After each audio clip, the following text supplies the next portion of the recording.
vous parler surtout des achats online, puisque c'est aussi notre métier, je vais commencer par un petit sondage.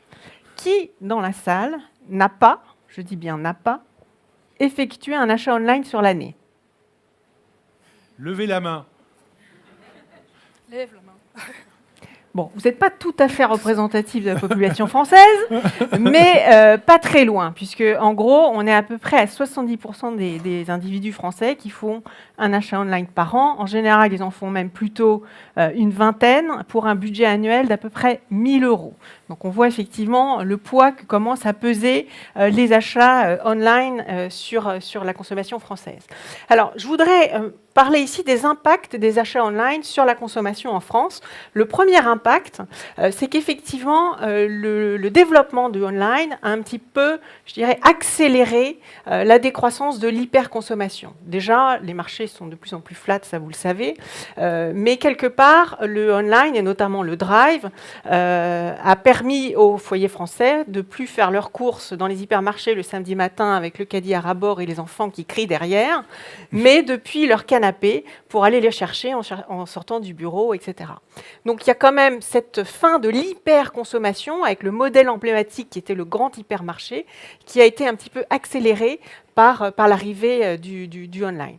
Le deuxième impact du online, c'est que quelque part, quand on fait ses achats en drive, on fait en général des gros achats, des gros pleins, eh bien, on a besoin de compléter. On a besoin de compléter ces achats par des achats de proximité, par des achats de frais. Un exemple de succès récent, c'est la surface Grand Frais, qui touche à peu près 13% donc, des foyers français, qui est en pleine croissance. On a besoin aussi d'aller dans les magasins bio, qui se développent de plus en plus.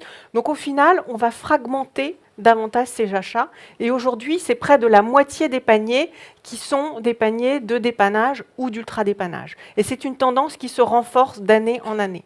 Donc cette fragmentation des achats, elle a été aussi un petit peu encouragée, en tout cas, par le développement du online.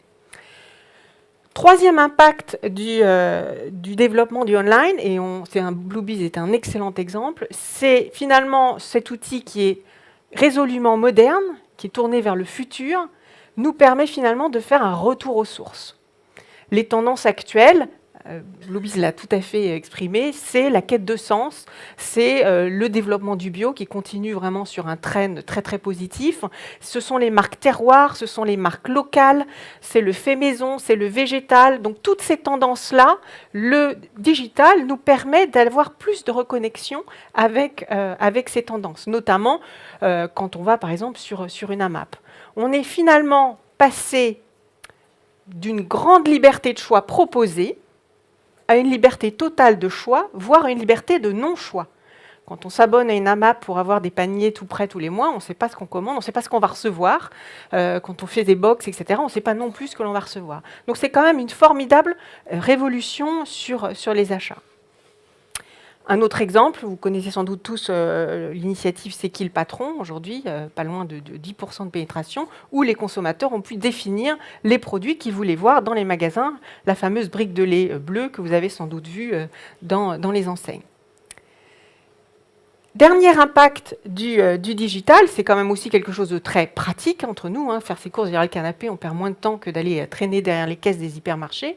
Donc forcément, ça veut dire du temps pour soi, et ça c'est aussi très important, et aussi du temps pour sortir avec ses amis, avec sa famille. Et une grande tendance que l'on observe aussi, c'est un développement des consommations à l'extérieur. Alors on reste encore en France très attaché aux repas pris à la maison, etc., notamment par rapport à nos voisins espagnols ou anglais, mais la tendance, elle est vraiment à sortir de plus en plus, y compris sur des occasions un petit peu moins habituelles comme le petit déjeuner, où voilà, ça se développe, on sort de plus en plus à l'extérieur, et ça nous a été aussi facilité par le gain de temps du digital. Voilà ce que je voulais partager avec vous. Merci beaucoup. Très clair. Moi, j'ai simplement une petite question. Vas-y, Laurent. Là, quand je t'écoute, et je suis industriel, mais finalement, comment j'organise ma stratégie de point de contact par rapport à toutes les exigences que tu viens de formuler? Alors, je pense qu'il faut être partout, il faut multiplier les points de contact. Effectivement, il faut avoir une vision de l'environnement de la distribution qui soit beaucoup plus large que ce qu'on avait par le passé. Voilà, il faut penser à des surfaces comme Grand Frais, il faut penser aux magasins bio, il faut penser aux sites digitaux online. Donc, c'est vraiment la multiplication des points de contact. Et puis, il faut aussi penser surtout authenticité. C'est-à-dire vraiment une adéquation aussi des marques par rapport aux attentes des Français qui sont aujourd'hui sur besoin d'authenticité. Merci.